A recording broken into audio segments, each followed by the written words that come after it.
Blog Talk Radio. I saw a cloud today. I watched it change in shape. Next to a dinosaur, a whale, and mermaid in a plane. The mermaid was pregnant, and then it turned into a Doberman. And the Doberman just turned back into the sky. Then I saw a real plane flying awfully low, man, dropping toxic chemicals all over my town.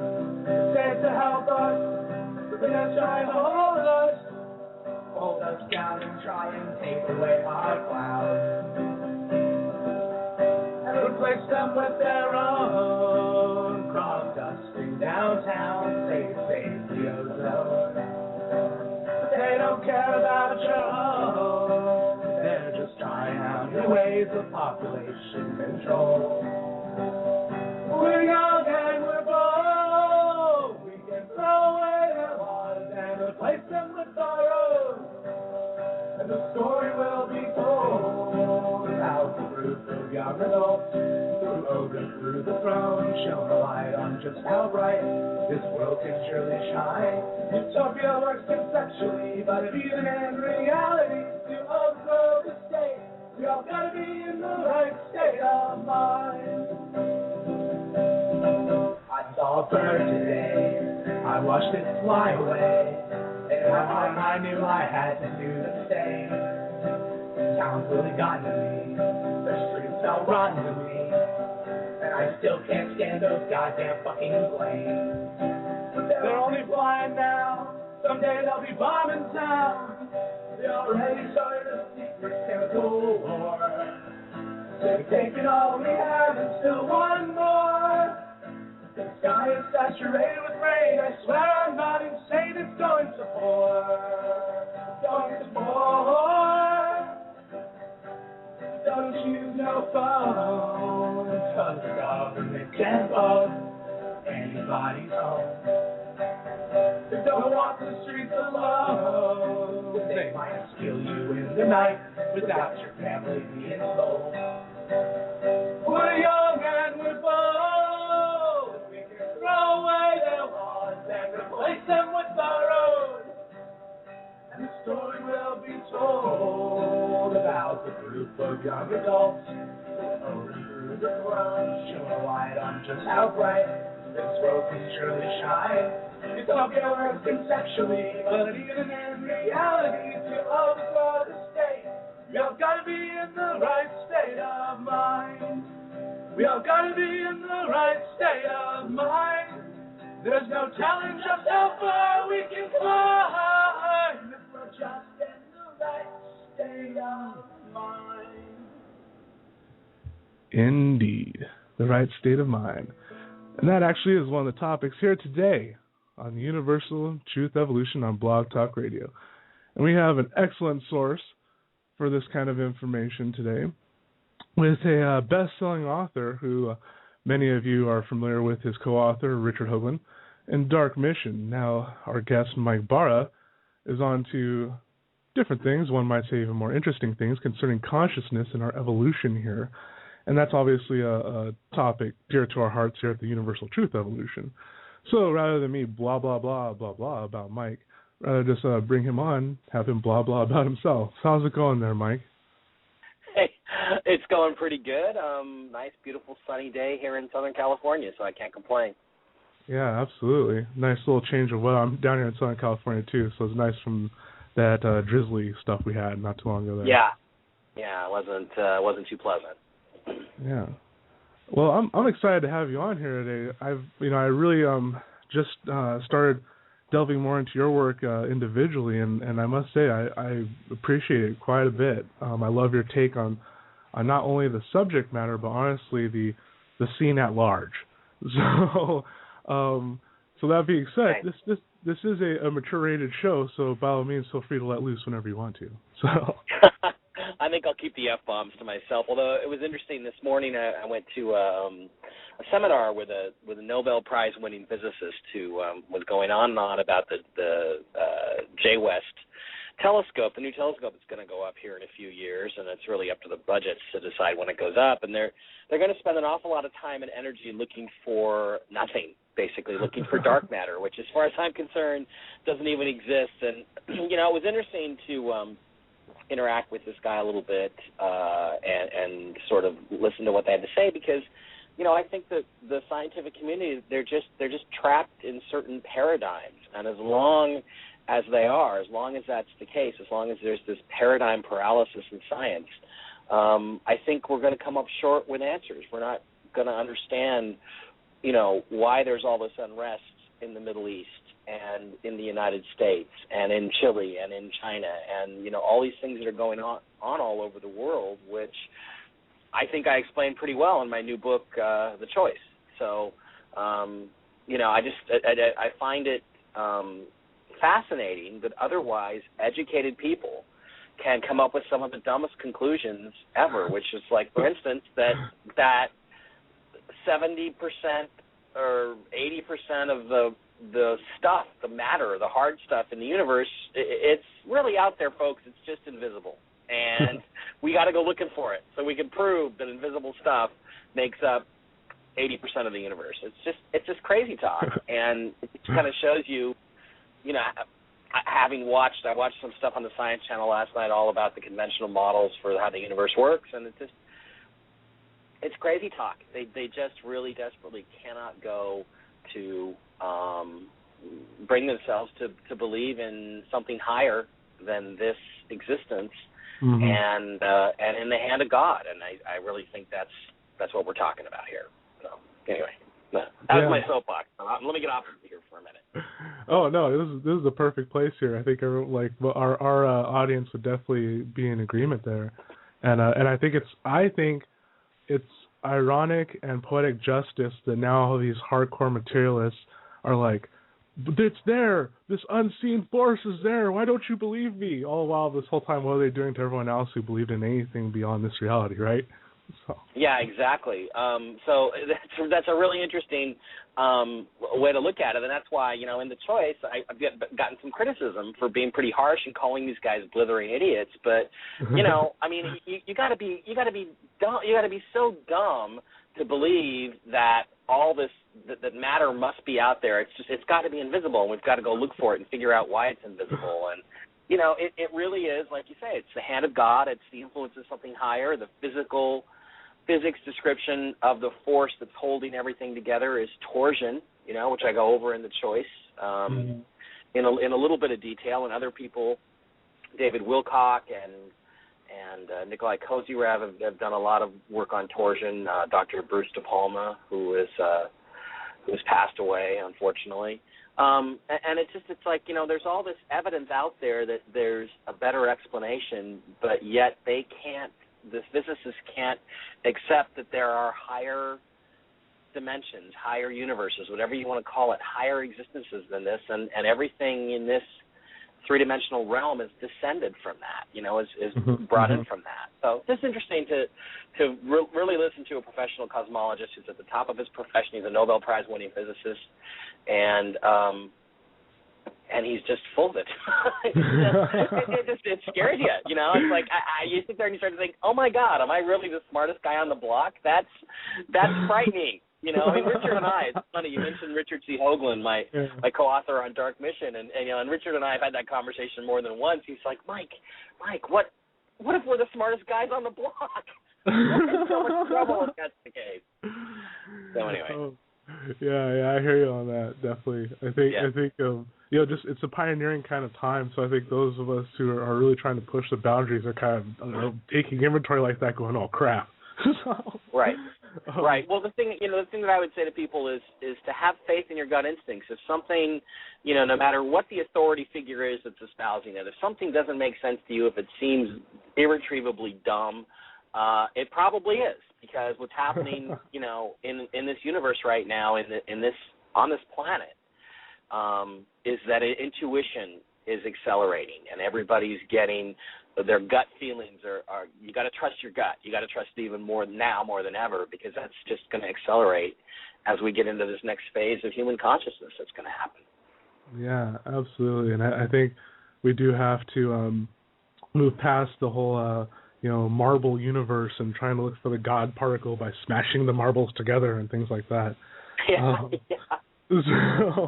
So actually, one thing, because I know there's some in our audience who probably aren't familiar with the concept of hyperdimensional physics. Could you give like a quick little encapsulated version of that?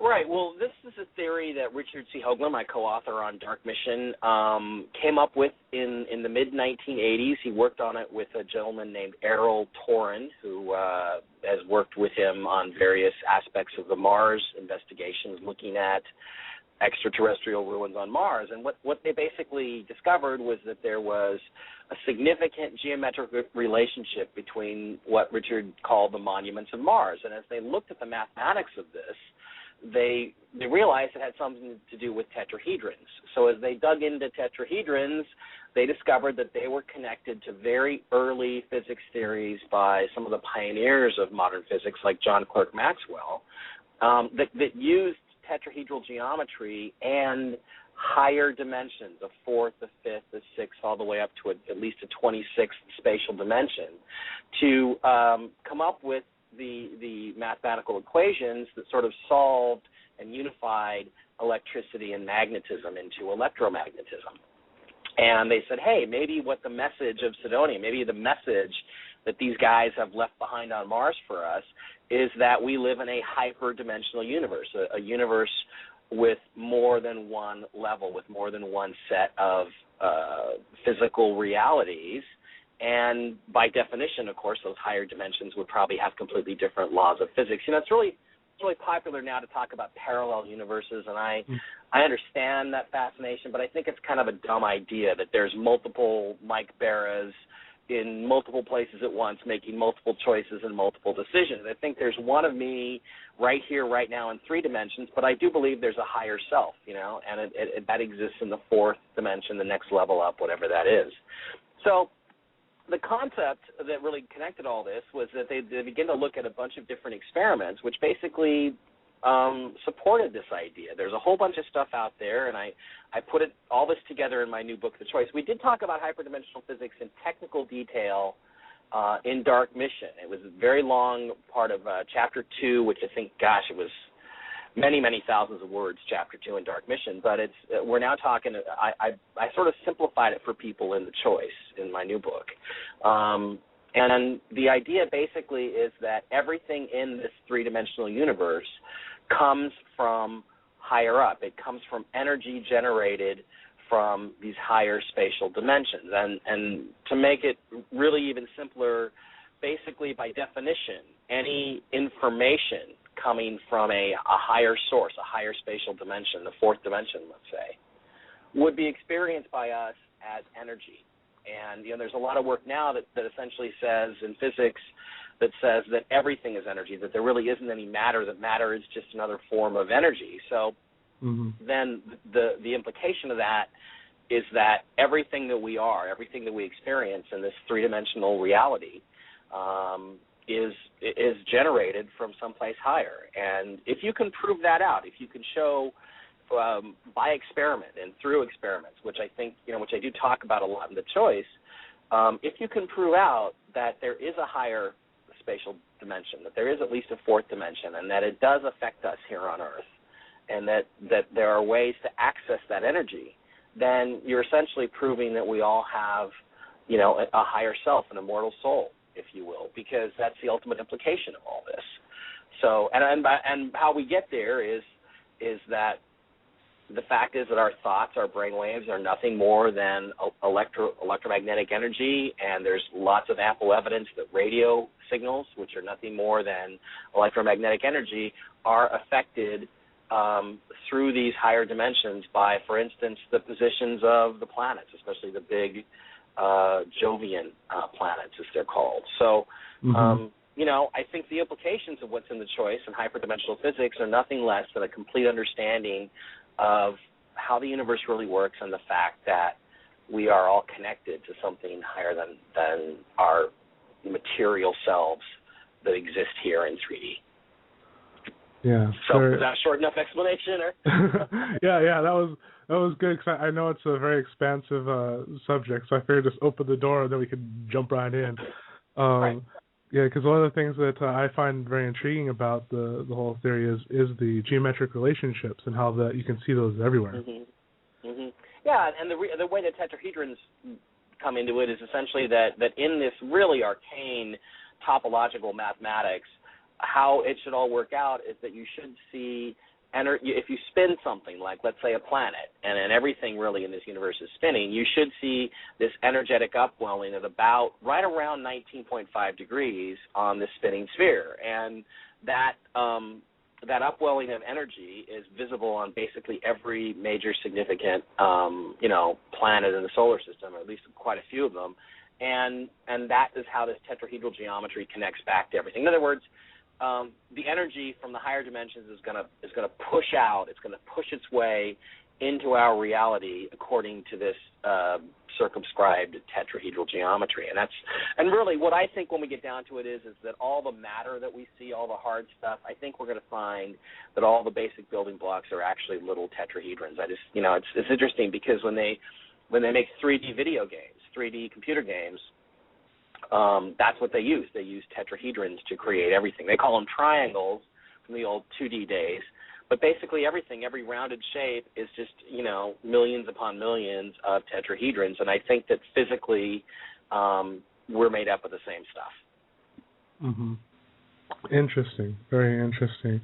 And in relation to the planets, too, like I know that there's correlations with the pyramids and such, and is there anything, maybe a little elaboration on that? And I mean, I know Hawaii just spouted a new vent, you know what I mean? So it's kind of interesting that these things are all happening now too.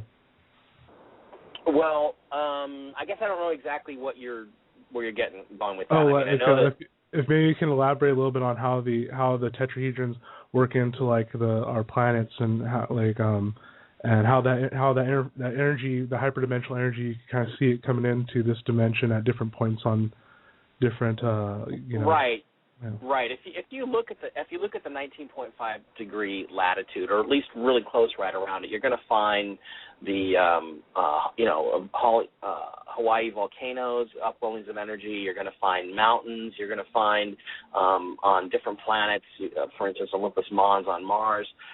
Basically, you see the signature of this energy that's being generated by the planet Earth. It's life energy, and I was talking with Richard the other day, and he views the pyramids themselves as sort of the center of the Earth, and he was noticing that if you take a tetrahedron and you drop it inside of a sphere, you've got 3 points where it touches, and that latitude is 19.5 degrees either north or south, depending on where you anchor the tip, but they're separated by 120 degrees. And what he's noticed is that the places where there are these conflicts, if you center Egypt as the center of it, then the next place we should see a lot of conflict 120 degrees around the Earth would be Indonesia. So I'm kind of watching Indonesia now to see if that's the next place that these uprisings begin to swell and begin to generate themselves, because it really, this shift in consciousness should follow the same geometric rules that that everything else does. Mhm. Yeah, and I think the other thing I would love to get your take on too, in relation into hyperdimensional physics, is how that works into consciousness, and how your book is titled The Choice, and what does that really mean? Well, what I found as I got into this and started, what I realized, because of a really interesting personal spiritual experience that I had, what I realized was that this Mayan calendar stuff was real, that our consciousness was shifting pretty much in accordance with the way a researcher, Dr. Carl Johan Kalaman, predicted.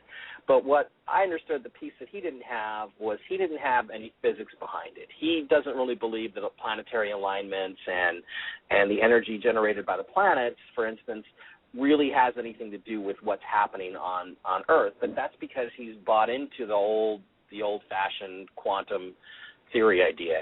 And what I realized is that this hyperdimensional physics, which basically says that the planets, as they move around their orbits of the sun, they assume certain configurations. And for instance, when they're in what's called a trine, where they form a triangle, let's say Uranus, Neptune, and Jupiter, or Uranus, Saturn, and Jupiter form a triangle around the Earth or around the sun, 120 degrees apart. That's called a trine in astrology, and that's a very positive aspect, and certain things happen. And as I look back at major events and shifts in culture that Kalaman was talking about, I realized that they were coordinated and linked to these astronomical events, these alignments. So where the hyperdimensional physics separates itself from quantum physics is that we say that these alignments, for instance, like the December 21st, 2012 alignment with the center of the galaxy, they do matter and they do change our energy, and that there is a pulse of energy that regularly washes over us on December 21st every year. It's been going on since 1980. It's going to go on through 2016, and it's going to get more intense as we come to the end of this cycle. So, this pulse of energy is bound to affect our consciousness in the same way that, as I talk about in The Choice, I show that there are experiments that have clearly shown that radio waves can be affected by the positions of the planets. Therefore, your thoughts and feelings and emotions, every thought that you have in your mind is the same kind of electromagnetic energy as a radio wave. So if the radio wave can be affected, so can your consciousness be affected. So it was really interesting because I'm on December 21st, 2010, exactly 2 years before the end of the Mayan calendar, we had a lunar eclipse take place. And I told people assembled in Ojai, California, a nice group of about 100 people I spoke to that night, I said things are going to start to get weird.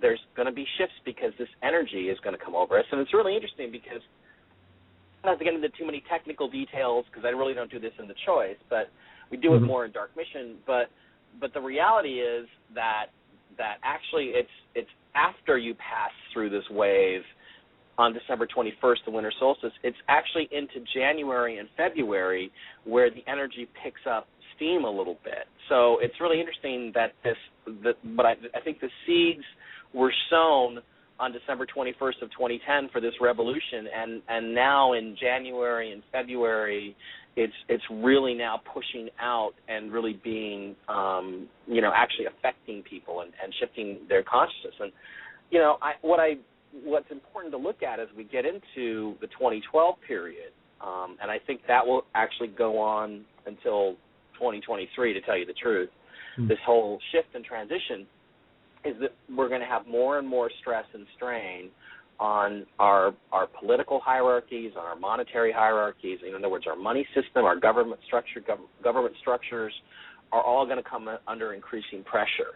And I think you're going to see more and more of what's going on in Wisconsin, where you have this sort of polarized battle between the unions and the new state government. I think you're going to have, conflicts with the monetary system. I think that's, you don't have to be a believer in metaphysics or hyperdimensional physics to really appreciate that our monetary system needs to be fixed. It needs to be replaced with something better. Yeah. So what's happening is that, this energetic shift is going to cause essentially revolution basically everywhere. And it'll be interesting to see if it does follow that kind of hyperdimensional pattern. Yeah, absolutely. And I think, how as you're saying, there's so much correlative data there with these formations. I think it's interesting too how it does correlate with the old astrological logic as well.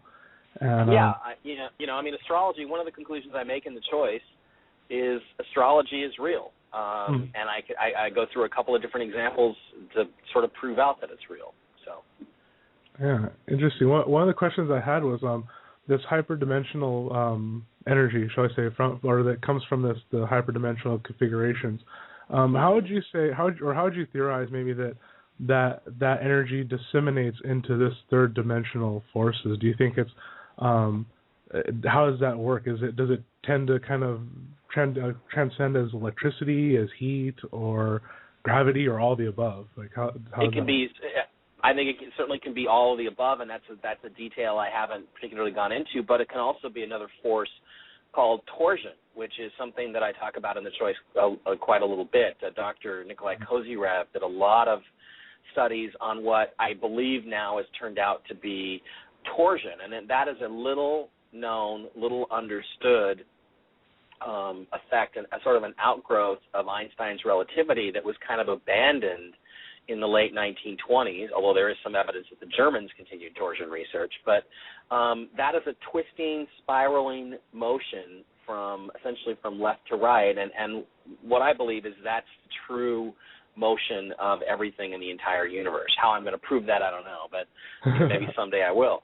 But basically, the way you pull the energy down is you spin something. So everything that's spinning is pulling in energy from higher up. And the reality is, as I talk about in The Choice, is everything's spinning. Everything. You know, every atom in your body has an electron spinning around it. You are never at rest. This planet is never at rest. This galaxy is never at rest. This universe is never at rest. And so really, you're not you can use that energy, as far as I'm concerned, you can use that energy for pretty much everything and anything once you understand how it's generated and how you use it. There are some interesting devices out there.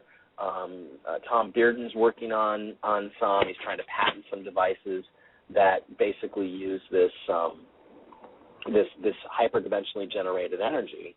And, you know, that's one of the key things that's really important in moving forward and acknowledging that our current models of physics are broken, is that we got to get people like, you know, Dr. Mather that I talked to today. We've got to get people to start experimenting with this stuff. And if we can do that, then we can start to harness this energy and put it to use in practical and, you know, create the engineering that's necessary to actually, you know, create devices to put this stuff to work. And you can't do that until you can convince the theorists that you're on the right track. Yeah, absolutely. And you're right. I believe I can't agree with you enough that I think we need to have more of the mainstream academics start coming over to different kind of philosophy concerning the universe, because it's like you're saying, there's too many examples of how, like, they're really just grasping at straws trying to put this stuff together, you know? Yeah, they really are. It was interesting today in the lecture how many times he said, well, we really don't know. We really don't know. And that, you know, it's rare for them to admit that they don't know something. And the to me, the part that I would add is, and there's so many things that you think you know that you don't. You know, there's so many things that you believe in, like dark matter, that really that's not the answer. That's not the solution. Yeah, or the God particle. Yeah. I hear that.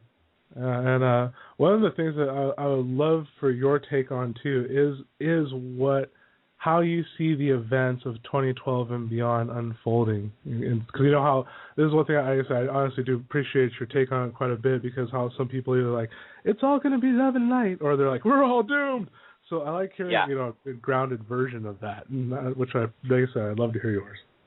Well, the reason I call the book The Choice is because basically what's going to happen is up to us to choose. You know, what I became really clear about was that, you know, we could all just ride off into the sunset and sing Kumbaya, or there could be huge solar flares or massive earthquakes or a pole shift. These things are all possibilities, and the reason why there are so many possibilities is because we, as a people, haven't chosen yet. So what's happening now in this period is we're in the midst of an apocalypse. And it's really important to understand what the word apocalypse really means. It does not mean catastrophe, disaster, destruction, end of the world. What it means is that a veil will be lifted, and that which has been hidden will be revealed. And it's interesting that we're kind of coincidentally also moving from the age of Pisces, which is the occult age, into the age of Aquarius, which is the age of openness and enlightenment. And as we transition to this, what's going to happen is, and what's going to cause these revolutions, what has caused these revolutions, is, you know, Twitter and Facebook. It's interesting because we are proving out the apocalypse, that we're in the midst of an apocalypse every day, because information is coming out and people are starting to understand through WikiLeaks and sources like that they've been lied to about a lot of stuff. And as our own situation here in the United States, as we discover how many things we've been lied to about, we're going to get just as pissed off as everybody else. We're going to get just as furious with our own hierarchies and structures as the other countries have, and we're going to tear it down just the same way they have. So, you know, what I'm trying to get people to appreciate is that this pulse of energy that I talk about from the center of the galaxy, we've proven it experimentally. I talk about that stuff in The Choice. We've proven it experimentally, but that energy itself is neutral. It doesn't have any inherent desires, good or bad. It's just there. It's up to us to decide what we're going to do with that energy. The Mayans themselves say that on December 21st, 2012, that Quetzalcoatl, the god Quetzalcoatl or Kukulkan, will ride a serpent rope from the center of the galaxy. And that serpent rope is a description of the torsion energy, the torsion force that I talked about earlier. Mm-hmm. And he's going to manifest himself here in 3D and pass judgment on the human race, and that we will all face our own personal hall of mirrors at that time. Now, that doesn't sound very good. It sounds like, the biblical day of judgment is not really something you typically westernize in a westernized biblical sense. It's not really a very pleasant hair day. It's a bad day, If you're good, you're bad. You go to heaven, you go to hell.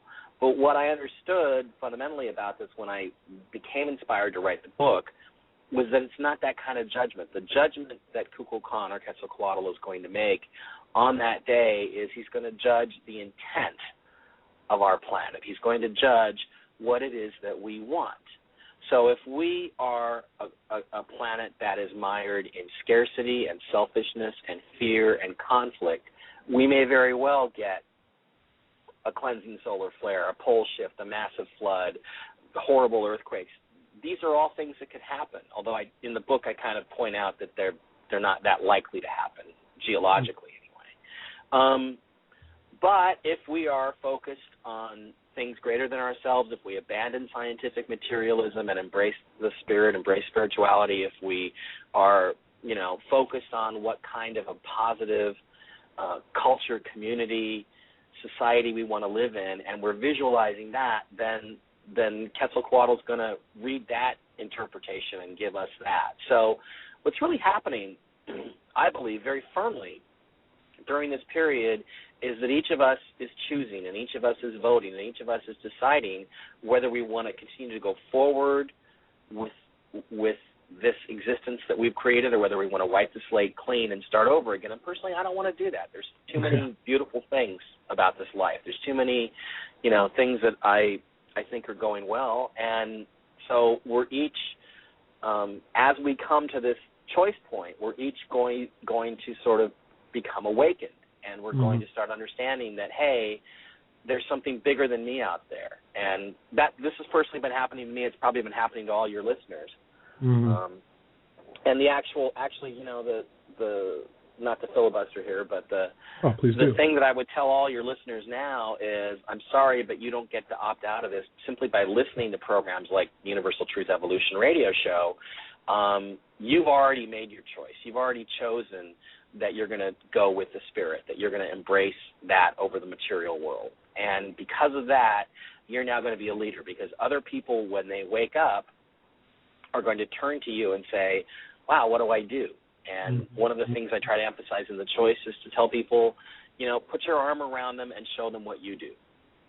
Try to show them what spiritual stuff, how you work, how you pray, how you meditate, whatever you do, yoga, gong meditation, you go to Catholic sermons. I don't care what it is.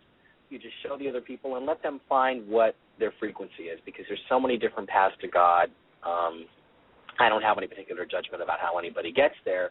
The only thing I have judgment about, or that I'm fierce about, is that we do have to pick something. And the more of us that embrace that bigger spiritual picture, the more of us that embrace our brothers, for want of a better word, and our community and wish for a positive outcome, the more likely it is that we're going to get a positive outcome. Yeah, absolutely. So is that a short enough answer? That was a great answer. Thank you very much. That was a Hoagland. That was like Hoagland-esque or Sean David Morton-esque. The amount of air I sniffed out of this room with that answer. Hey, it was a very poignant answer, and it was entertaining. What more could we ask for? Okay. All right. Well, okay. That's good enough. So yeah, no, and you made one of the great points there that not enough people make, that I heard in there, had to do with those of us who've been researching now for a while, Like we're the ones who are going to be put in that leadership role, whether one fancies himself or not. Because like I just said, there's a lot of people who are going to be like, huh, what? And that's I mean, I'm sorry. I live in L.A. and this is the center of some of the most spiritually dead, materialistic people on the planet. But even they are coming to me going, what do you know about this 2012 stuff? And what do you think about, have you ever done any yoga or anything? And it's weird because people that I would not expect to be interested in these subjects are becoming interested in them. And that is a sign to me that the model that Kalaman has of this consciousness awakening is correct. And it's being driven by the planets. It's being driven by the physics generated by the planets. Yeah, absolutely. And I'm noticing that too. I mean, I've had people who I wouldn't think would even wake up, quote unquote, all of a sudden, bam, there we go. And get used to it because it's going to get more and more dramatic as we go through all these changes. Oh yeah. That's why I always advise everyone, just like how the whole, like how we see in the alternative media sometimes how people like you have that stratification going on still of like, oh, the sheeple and they're still asleep, and you have this whole animosity thing. I keep telling people it's like you shouldn't do that because those are the ones that are going to come to you. Eventually the ones that that you might be looking down on right now who are just too into the sports or just whatever. It's like at one point they're going to come to you, so try not to be a dick about it, Yeah, exactly. And I mean, I really think it's funny because when I hear the conspiracy theorists, talk about the sheeple and the government and they control everything, and all those structures, all those power structures are going to collapse. That's what the physics says. That's what the astrology says, and there's no way to avoid it. So there may not be awake right now, but fear not. They're going to be waking up, and they're going to be choosing sides. And I just want to make sure there's enough of us that choose the positive and choose the spiritual, so that we get to be the ones that Quetzalcoatl listens to when he gets here. Yeah, absolutely. And there's one thing that I'd love your take on. Another thing I'd love your take on too, for you to share with our audience, is that concept of raising one's frequency and what that really is. And how that can even be applied to some of the hyperdimensional physics. Well, I think that what I pointed out to everybody is that we all have different frequencies. I mean, there are places I go. There's different churches I've tried. Sometimes I go to listen to try to make it something like Amachi. I've been to her thing, and there's all this chanting Indian music, and it's not my thing. It doesn't work for me, but there's other people that it clearly does work for.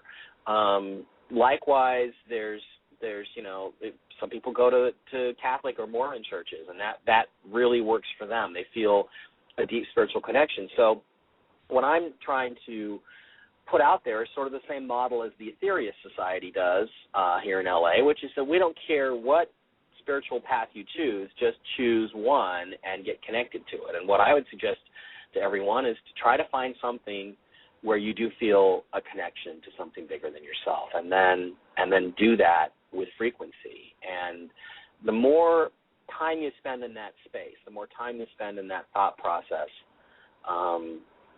the better everything will get, the higher the frequency of the planet will be, and the more likely it is we'll get a real positive outcome of the next 10 years or so. Yeah, absolutely. I think that now obviously is that time where it's very imperative that everyone recognizes our ability to co-create this reality, or that what we're doing is co-creating this reality. Right. And so the how you're saying the choices is really it. I mean, because I point out often on the show is how people talk of free will, but what's free will but choice? So yeah, exactly. And it's interesting. Everybody's into this co-creating your reality, but all they're ever into is co-creating, a car or a house or a hot girlfriend. And it's like, dude. But then when it comes to the big things, you say you feel powerless. Well, let's start to co-create the big things. Let's all co-create a new monetary system. Let's all co-create a new government that's responsive to us, that listens to us, that doesn't just pay off its contributors, the monetary contributors. Let's co-create a new system with integrity built into it. Yeah. So, we aren't powerless. We do have a choice, and the apocalypse is not something that happens to you. It is something that you play an active role in deciding the outcome of. And I guess that's the central message of the choice in my book. Yeah, that's a good way to put it. Because I think people are inherently afraid of that term apocalypse. But yeah, as you pointed out, it's the interpretation. A particular interpretation is what people are afraid of, not right. what the concept means. Right. Cataclysm and apocalypse are not the same thing at all. Yeah, and I know one of the other interpretations I heard for it also was rebirthing too. So yeah, so but I can understand why if someone is very attached to their lifestyle, this would scare the crap out of them right now, because things are changing. And I'm fairly attached to these material things too. I like them. I enjoy material aspects of life. That's why we're here. It's part of the reason why we're here. But but I do want things to be better. I do want things to work differently, and I do wish for those things on a regular basis. I do have to think about something more than just The Secret is great. Like I said, if all you want is a big house, a fast car, and a hot girlfriend. But if you want something more than that, if you want to live in a community that's got justice and peace and an abundance of resources, then you should spend time thinking about those things too, and wishing for those things for everybody in your community, not just for yourself. Yeah, absolutely. And I think I like that you made that point too, because that's one thing that I don't think enough people are making in this alternative media either, is that it's okay to want a nice car, a nice house. You can eat whatever food you want, but it's just don't lie to yourself while doing it. Don't be a detriment to the others while you're doing it. Things like that. It's just it's getting in focus and not to being attached to what doesn't serve on that higher soul path, so to speak. And right. And maybe your higher soul path has you nice and comfy in the Porsche. Driving, it's all good. Well, some people do have that, like you say, built into their life path, their higher soul path, to be able to have wealth. It's okay. There's nothing inherently wrong with that. But one of the things they really have an issue with The Secret with is that it teaches you that anybody can have anything, and that's simply not true. There are lifetimes that I believe that you come into where you choose to be the maintenance man or a ditch digger or or the union worker on the line, and so it's crazy to get people to wish for material things as opposed to wishing for happiness and abundance in your life and letting the material things flow to you, through that process. And again, I'm knock on wood, I'm one of the worst at that. I have, I want a Porsche. I do, and the thing, I don't want the most expensive one, but maybe after I have it for a while, I'll get tired of it and I'll get a Ferrari. No, I'll get tired of it and move on from that and take something simpler. But I'd like to do it, but I don't want to do it I don't want to have one so that I can rub it in other people's faces and say, oh, I'm better than you. I want it because I think it'd just be a blast to have and drive around and have some fun with and get tickets. yeah, absolutely. And I think that's, like I said, that's great that you point this out, because I think most people don't realize that, some people have chose to come down here as the cab driver, as the store clerk, whether they consciously realize it or not. And I think that, as we know, that some certain things, and I'll say it, I have nothing to lose, like The Secret, are really a business plan more than they are necessarily a spiritual guide.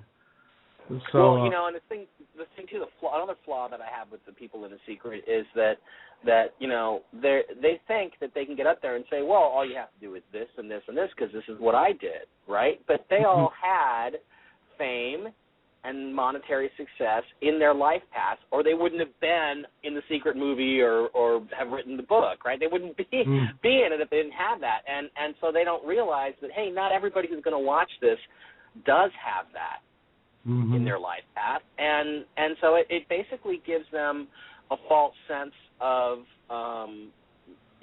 themselves, and then they feel like failure when they can't manifest those same things in their lives, And you're not a failure. You're just who you're supposed to be.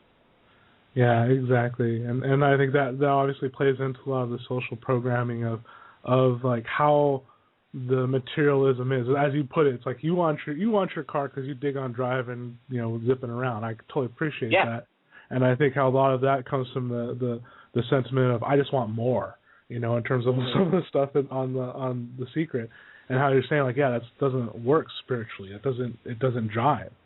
Right. Like, Sorry, go ahead. Go ahead. I'm sorry. No, I was going to say, what they're teaching people is to use spiritual tools to achieve, selfish goals. You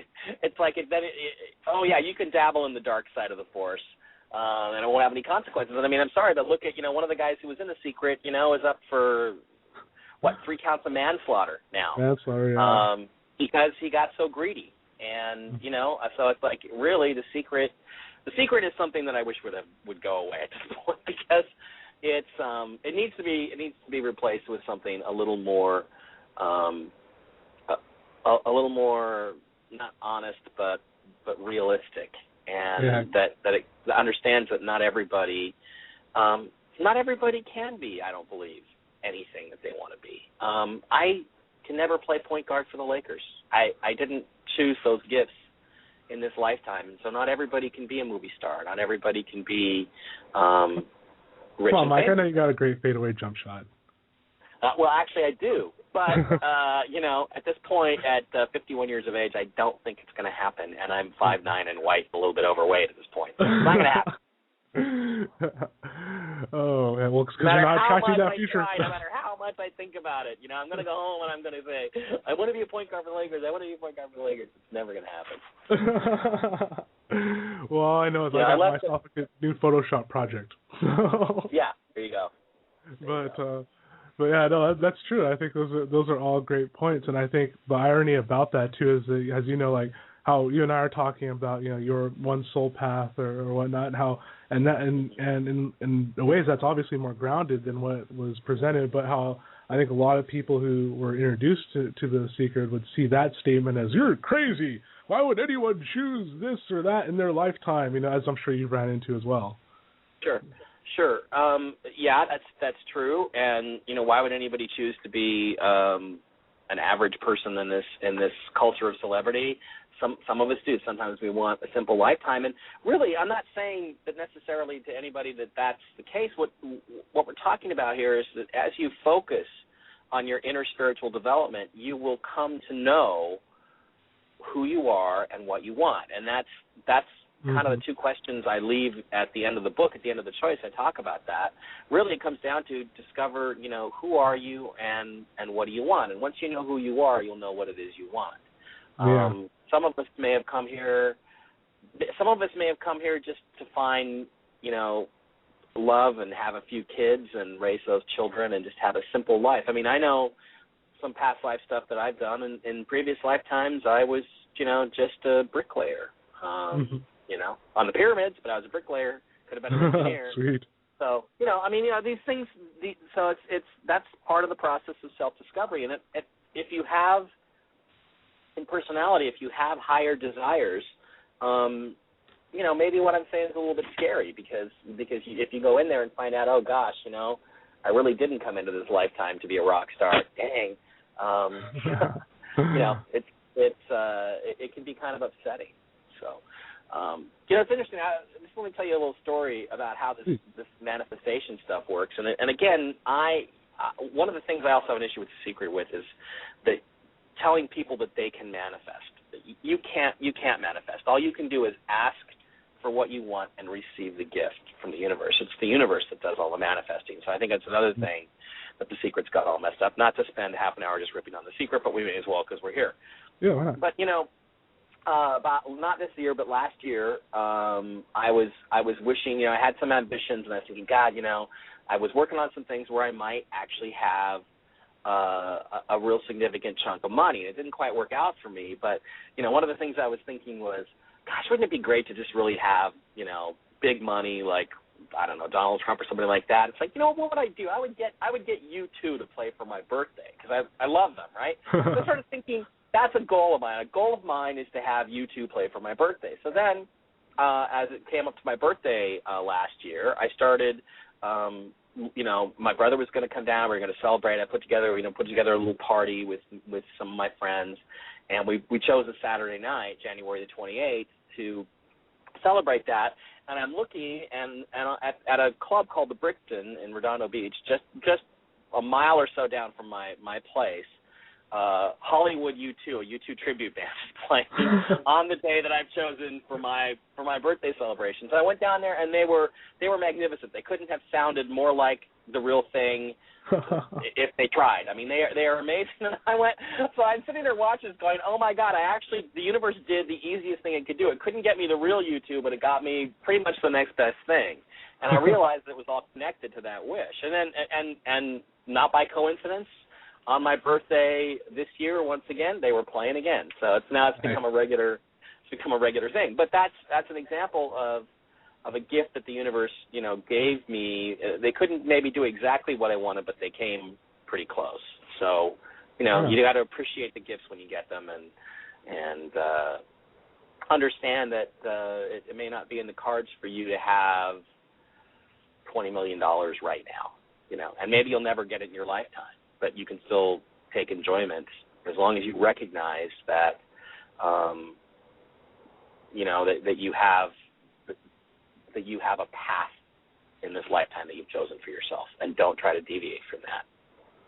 Yeah, and I like how that story illustrates how, be you Mike Bara, or Donald Trump, or the line worker there, how you got straight. You're like, I dig on you too, and I want to see them on my birthday. And it's kind of like, and pretty much I got exactly what I wanted. I pretty much got exactly what I wanted, and so you can't miss these blessings when they happen, and understand that the universe, God, whatever you want to call it, they do listen to you, and they'll give you the closest thing that they can to what you're asking for.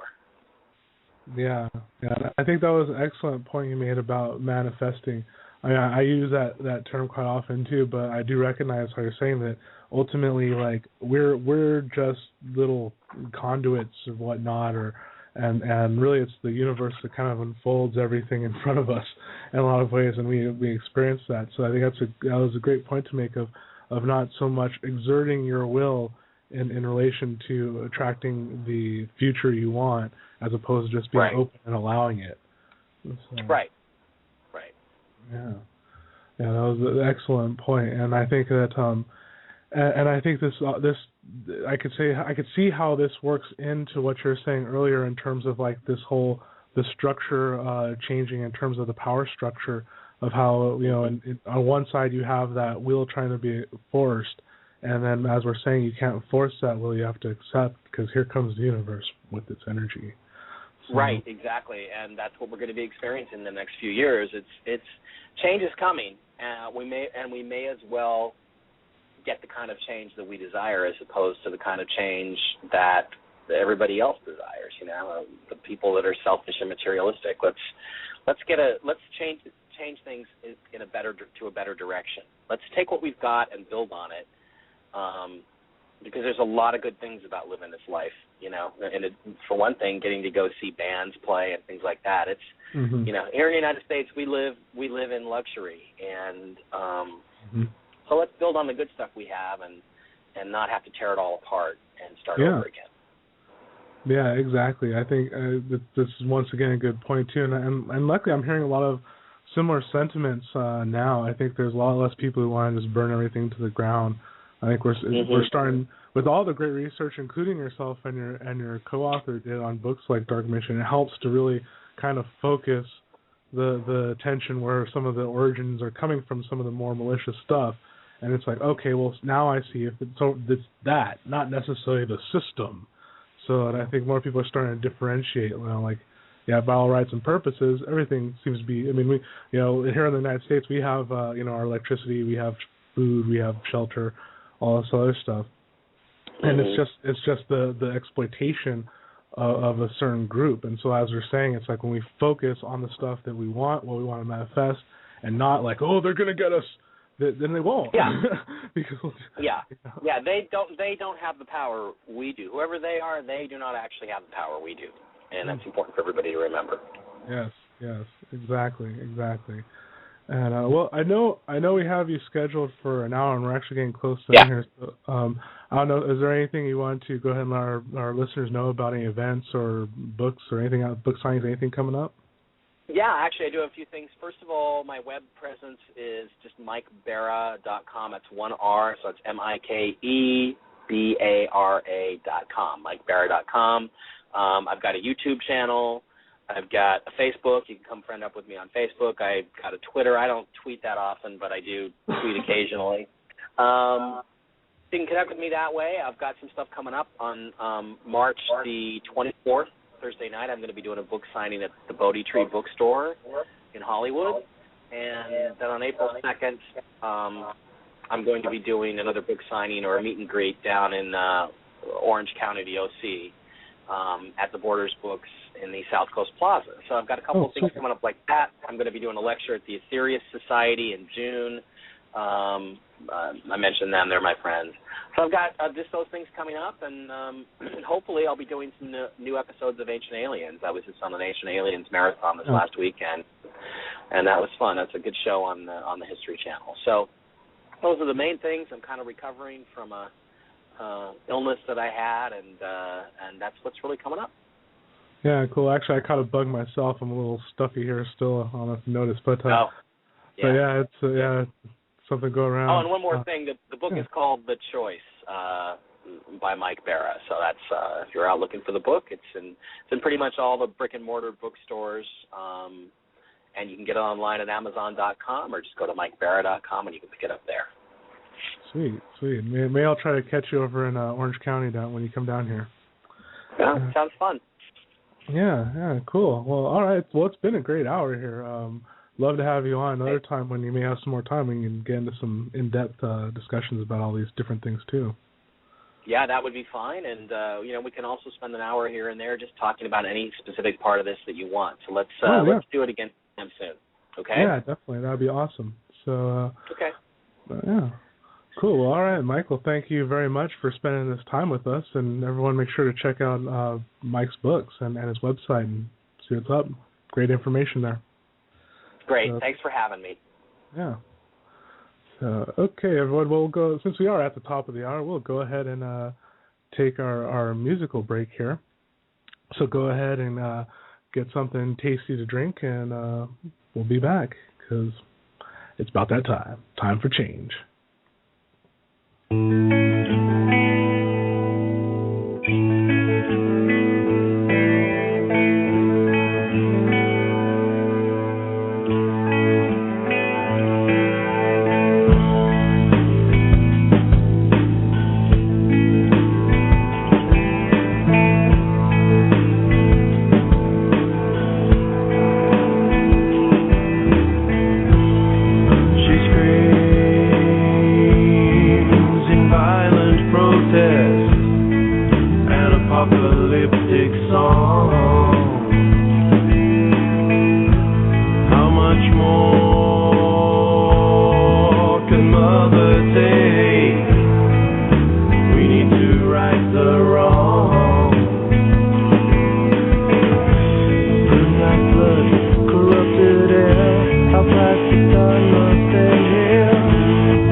Make it clear.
second hour of Universal Truth Evolution. So we had a great conversation there with Mike Bara, co-author of Dark Mission with Richard Hoagland, and author of The Choice, now available in all major bookstores. And I thought it was a very cool conversation concerning consciousness, and just, from a very, say, non-biased sort of perspective. I think, as Mike and I were talking about, this information tends to be skewed one way or another. Like as we talked about with The Secret, you can see that there was a bias towards, shall we say, material acquisition in that instance. Or you have other varieties of information that's disseminated here on the web or wherever that has the whole, they're going to get us, giving all the power away to the powers that be, if you want to call them that, and just giving all that power away and the credit towards there instead of realizing one's own role in this wacky little adventure we're all sharing here. So a lot of very cool philosophical information there, and just to let everyone else know, because it seems that Mike doesn't tend to want to get too into the technical stuff in such short time, and it's understandable. If any of you have read Dark Mission before, the first half of the book is pretty much all the science behind the whole hyperdimensional physics theory, and which gets into some very, very intricate interpretations of different experiments. And then now I'm not sure if our audience here in the archives is aware, but Richard Hoagland was also one of the people who was showcased on Sci-Fi's 2012 special.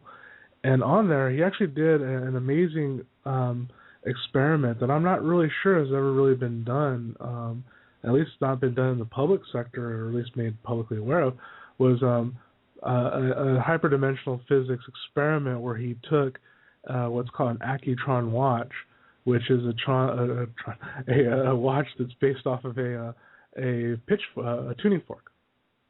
And so it cycles at X amount of hertz, so they know it will remain constant. And what he was doing is he was measuring if there are any fluctuations in this watch while at the pyramids in Mexico at 19.5 degrees. And lo and behold, this watch, this tuning fork, the timing between it fluctuated very bad, not subtly. It was even too much for the software to count. At one point went off the chart. So it was demonstrating that this tuning fork was changing. One could either say its frequency, which would be its pitch, or its timing, and that shouldn't happen.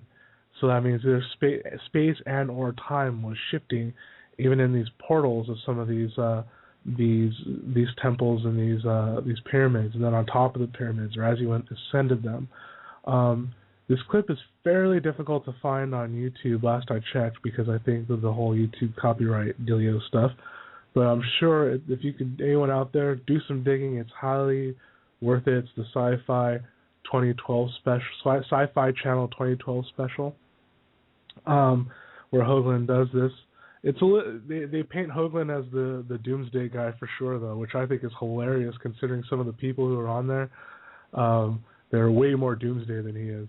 And Hoagland isn't necessarily doomsday. He's kind of like, hey, we have that option out there if you guys really want to go that path.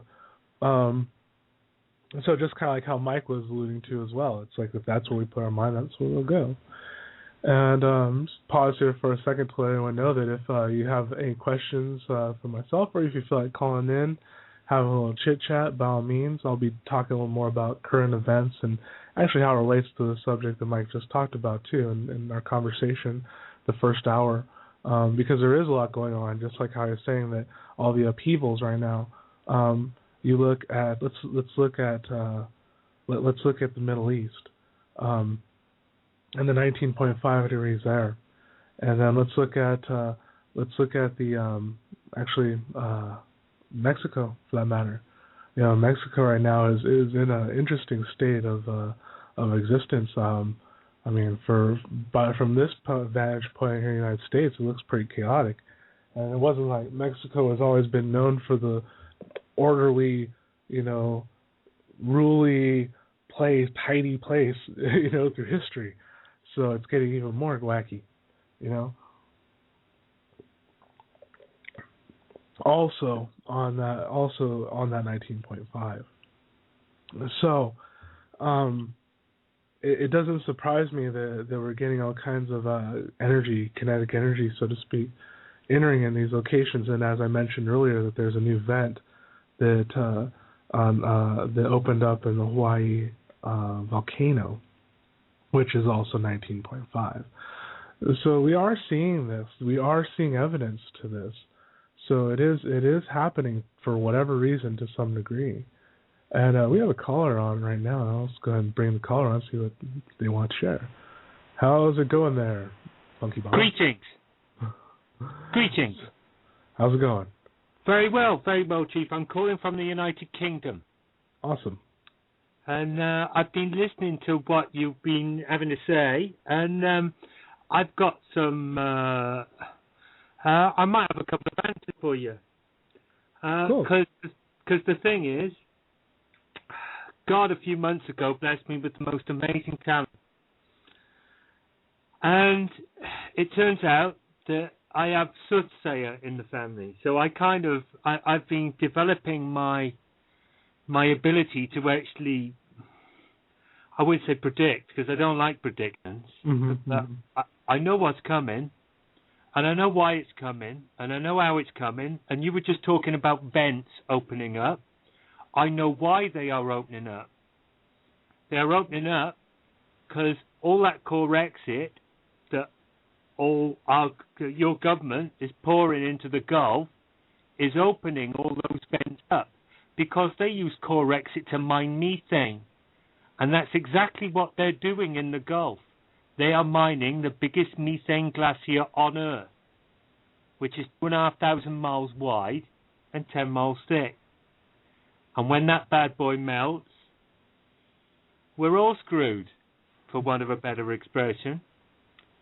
But we're not really, because if you know there is a God, and you have a relationship with God, then you'll know God going to look after you, and that's the kicker. They're piling all this disinformation out there for all the truthers. The truth movement is a complete joke, because they're swimming in disinformation, and nobody is talking about the planet killer. It's been swept under the carpet very neatly, and no one's talking about it. Well, I think that, in terms of the Corexit, and in terms of that volcano, I would have to see something else to verify that, considering that Hawaii has some of the more clean water, and that Gulf was on literally the other side of the country from the Hawaii. When you go down 20 miles, all these underground lava flows throughout the world are connected, my friend. They're all connected, and these vents are being unblocked by all of the effect of the core exit. It's getting everywhere, and they're using it to mine this methane glacier. The methane glacier comes from the flood. What happened was, after the flood, God scooped up all the detritus, including, incidentally, a whole city made of gold, and encased it in a methane glacier, and stuck it under the Gulf of Mexico. And the powers that be are broke, because there's no gold in Fort Knox. It's sprayed up tungsten to look like gold. And currently, they've probably got about 1,200 tons of gold out of the illegal mining operation. 1,200 tons. That's a lot of gold. This is one thing that I'd have to interject here, is because the gold isn't gone. It didn't just vanish off the planet. Someone has it. That's a big misnomer. Honestly, we're not. There's no gold in gold. Somewhere has it. Well, not but there's gold somewhere. I can guarantee American corporation somewhere here, because it's actually been documented that we do have. It's not owned by the people anymore. It's not owned by the people anymore. Oh yeah, no, that's true enough. That's true enough. Yeah. It's not owned by the people anymore, and they're the people that supposed to people us, but it's their gold, and it's been stolen, right? Yeah, that's true. So it doesn't matter who's got it. They're using it to artificially deflate the price of the gold to make the stock market look more attractive. but the stock market's going to go belly up. They're not deflating gold. I'm sorry, I'm going to have to disagree with you there too. I know that for a fact. I actually deal with a lot of these precious metals directly, and it's going up, buddy. Else I would have been buying some. Gold is going to quadruple in 3 years. Quadruple in 3 years. Gold based on the current projections of how the market's structured. But see, this is what I'm saying. I understand. Like no. That's based on me asking my spirits what the hell's going on. Well, once again, that's your perception of the spirits from this point of view. And any psychic or who has been working for a long time will tell you that even if you're really accurate, you're still only looking at it from your perspective right now. Even that divine information, it's still subject to your own dissemination of your logical understanding to communicate to me now. Okay, I agree. I agree to a point. Yeah. But the thing is, Chief, when I go into a church and I pray, and then I get the Holy Spirit straight away on my divining rods, and I have a nice conversation with the Holy Spirit and discuss everything that's going on in the world. Bearing in mind, one, it's the Holy Spirit, and bear in mind, two, no spirit can lie in a church. My information's quite accurate. I mean, for example, alien disclosure next month, and I'm not the only person talking about that. Alien disclosure next month, but they won't be benevolent aliens because this planet's quarantined until 2012. In fact, it's quarantined till after the first rapture, because the rapture's coming. That's the thing. God is rapturing his people. He has to. He can't leave them on the planet because the planet's dead or reborn. It's not dead. Technically, it's not dead. It's reborn. The planet will be reborn in 11 and a half years. Nothing, you won't reckon we won't be around. I can agree that the planet will definitely look different in 11 years, but I think this gets into what Chief. God will get his people up. God's got 2 raptures. God will get his people up. He'll have his 2 raptures, and then everyone else will be left. You see, this BP oil spill is going to kill every ocean and turn every ocean black.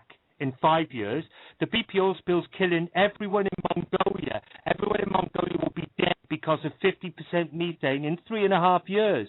Everyone will be dead in Chengdu, in China, in 4 years.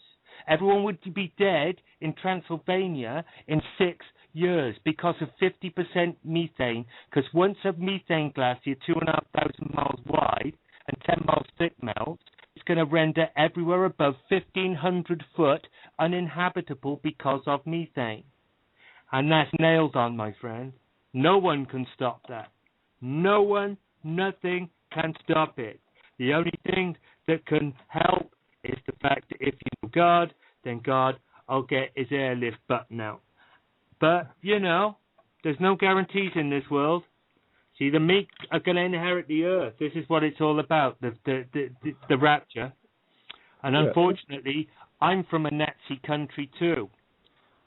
It's interesting. It's interesting your perspective on this, and just like Mike was talking about concerning our choices, I think that this is your choice to move forward into that future how you see it. But unfortunately, there has been proof that we do exist in a multiverse, and even by your own design, we have a multiverse with God and such, and everything in between. So we have choice. It's that free will.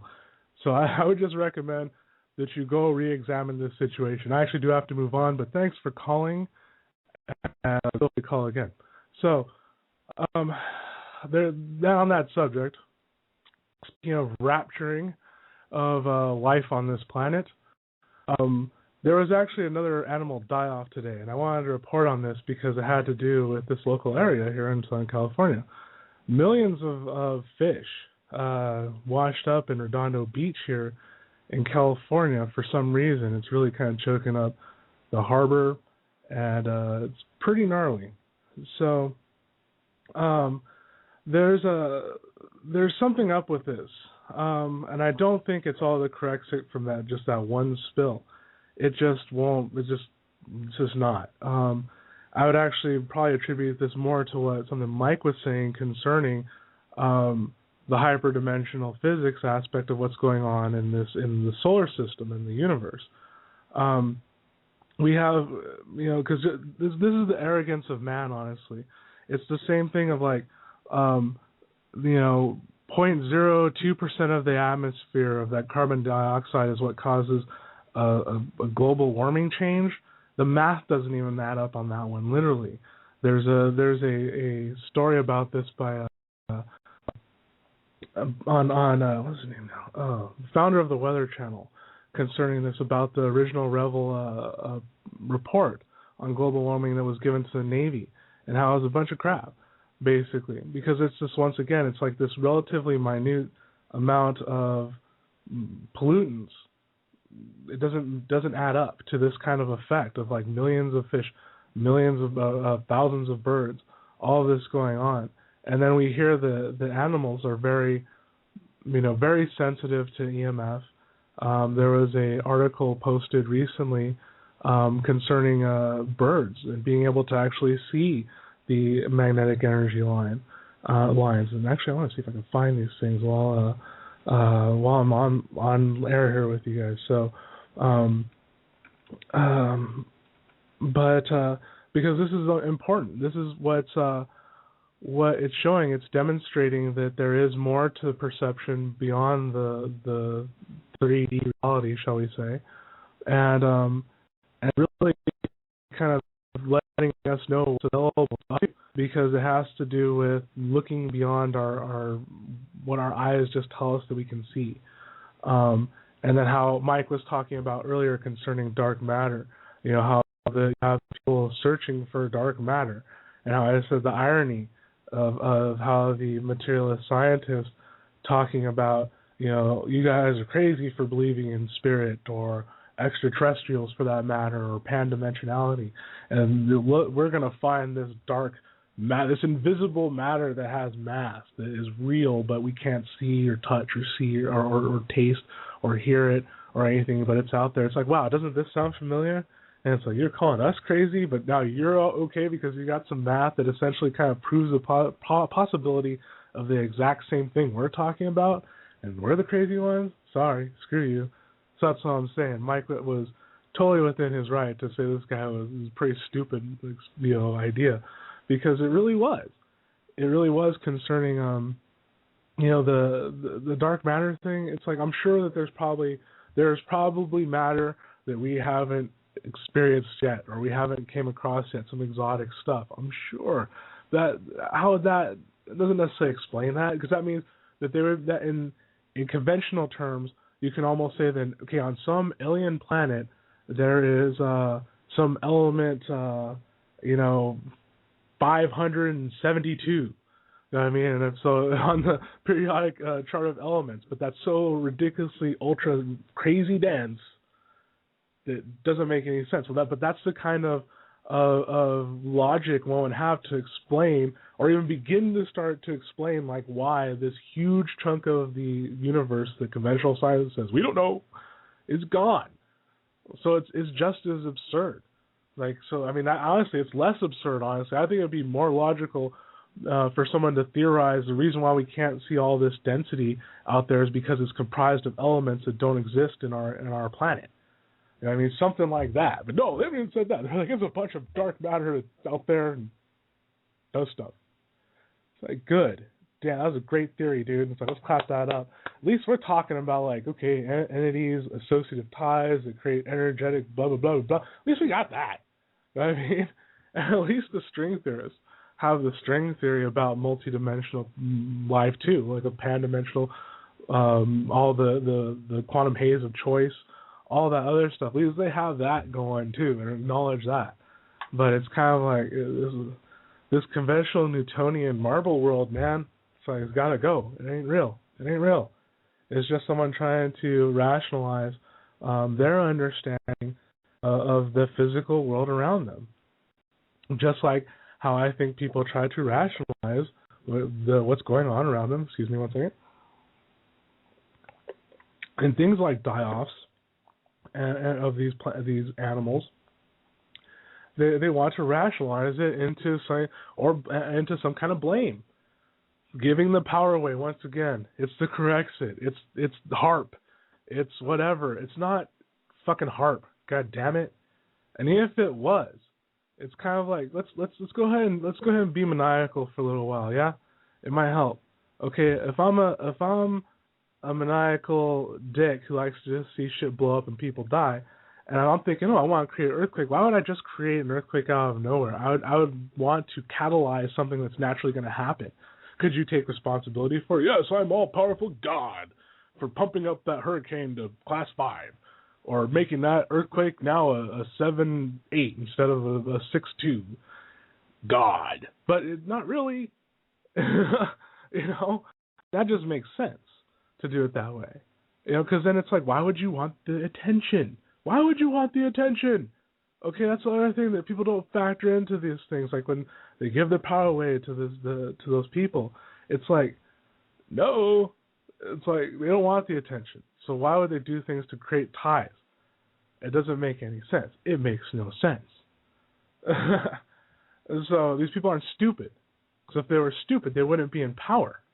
They wouldn't have kept it for so long by being stupid. Okay? So everyone has to respect that. Because if you don't, they're just going to keep pulling the fast ones on you. Like crazy, getting you to blame shit. Getting you to blame each other. Things like that. No, it's not that. Because a lot of it lies in the judgment. The same stuff that our caller was talking about, it was just rife with judgment from the dogmas. The dogmas themselves were manipulated by these people. And it's like, if someone wants to argue that, I just say, go back to your publishing company of your Bible, your Quran, or the fuck else dogma you're looking at, and you'll trace back where that came from. And that has nothing to do with belief. And I'm not talking about should you believe in God, should you not. Go ahead, believe in a unified conscious, whatever. Call it God, call it the unified field. It's all the same shit anyways. We're all from the same center, same stuff. So it doesn't really even matter. So, but that's where that comes from, though. Of all that, and see, that's the thing about judgment. Even judgment isn't a bad thing. That's one thing that we're talking with Mike here about. If someone wants the Porsche, that doesn't make them a bad person. That doesn't even make them a materialistic, shallow person either. They're just acknowledging, hey, I like to drive fast. There's nothing wrong with that. And those are fast cars. One of the fastest ones around. So if you want to be one of the fastest, drive around one of the fastest vehicles, bam, by all means. Just like someone else might spend a bunch of money on an instrument. Someone who doesn't play would think that's frivolous. But if that's what you do, that's what you do. So no, like, condemnation, shall we say, more than judgment. You know what I mean? Because it's like judgment is part of one's own preference. You're going to have judgment. You can't be free of judgment any more than you can be free of ego, like I've talked about before. So the judgment is part of your own discernment. So look at it as such. Ask yourself, discern why you have your preferences. And that'll let you know if you're being an arrogant dick or selfish or all these other things. And you know what? If you choose to be arrogant and selfish, then just go ahead. As long as you know you're doing it, don't lie to yourself. I'm not condoning lying to people, but you can lie to other people, but just don't lie to yourself, because then you're really just running yourself into the ground. You know what I mean? You don't have to be a good person to kind of to advance spiritually in that sense either. It's like, I think David Wilcock talked about being 51% good, which in my mind kind of equates to I'm trying to expand or grow as opposed to complete defense. You know what I mean? Which would be the other 50. So there's that opportunity to grow, because like how I talked about on my shows concerning dreams and the astral consciousness and what that quantum akashic record layer is, with all its grooves and the scratchy goodness,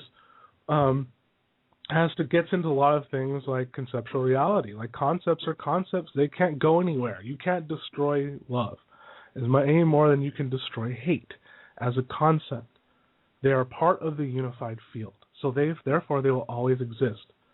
So if you're living within the mind that there's going to be a rapture, then yeah, maybe you'll vacate here. But it won't be by God's hand any more than the car accident down the street was. Okay? And that's kind of one of the things, my own sort of prediction into the future is just life amplified. If you're running yourself in the ground, you're just gonna get ran into the ground with a little help. And we'll notice, a lot of people are dying. Oh my God, everyone's dying in record numbers. It's the rapture. Yeah, fine, if you want to call it that. Because of the concept of God, the unified field, removing or kind of facilitating the transit of souls who are inhabiting Camp Human into their own back home or back to their own. It's like, well, yeah? Isn't that going on all the time? I mean, what number does it take to be the official rapture? Okay, maybe that's the question I'll pose to the religious body at large. They'll say millions. Well, there's already been millions. I think honestly, the United States, I think we've killed millions of people just with these wars. So does that make us the hand of God, or does that make us the Antichrist? Well, maybe. Who knows? Either way, it's got to stop. All of it's got to stop. It just doesn't make any sense, really. Because why? It's just playing in to all that mind control, all that stuff, all the old system, all of it. And so this is why I personally love the kind of information that like Mike Bara brings to the table concerning the literal energies that are coming into this planet. Excuse me one more second here. Because, and there's been other NASA reports concerning the energies that are coming into the planet at this time just due to our location in the universe alone. All belief aside, you can look up in the sky and you can tell we're at this point in our galaxy just by that alone.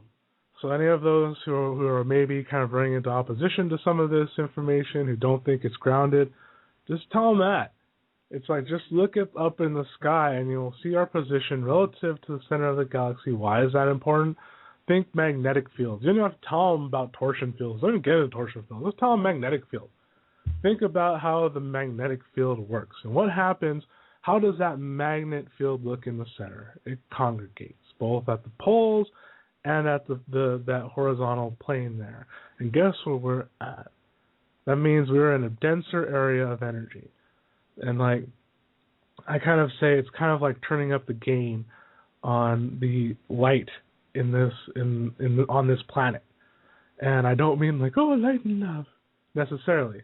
It just means like energy, because energy can be equated with light. And so, and since we don't know what the hell this is, there's nothing else to really say other than it just seems we're going to be more energetic. And then what are we seeing?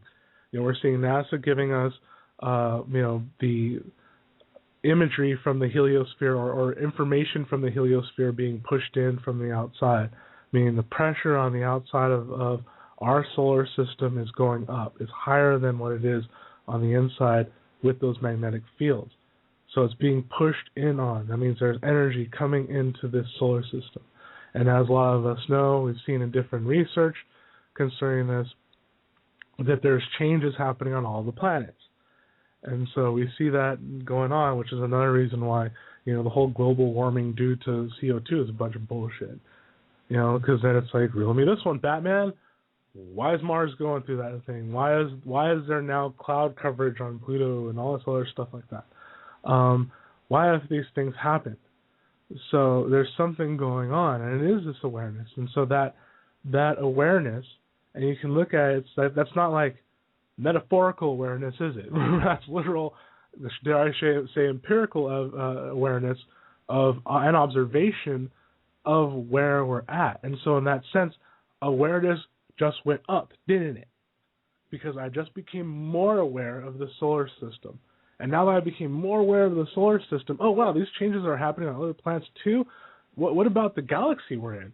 Oh my God, what was that? That was just galactic awareness, wasn't it? So that's why it's important, this whole 2012 thing. It's not so much like, oh, we're all going to get raptured to heaven. Hey, we're going to be safe from the Brexit. No.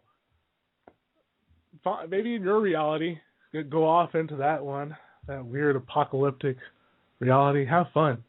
Maybe you'll see some of us in your dreams as your angels guiding you back to this choice where it's just a little more interesting. So because we're dealing with the interesting stuff in the sky, and all of the interesting souls and spirits that are now openly communicating because we have opened up our minds to these communications. This is more of what's happening anyways. So it's not even necessarily what's going to happen in the future. It's already happening.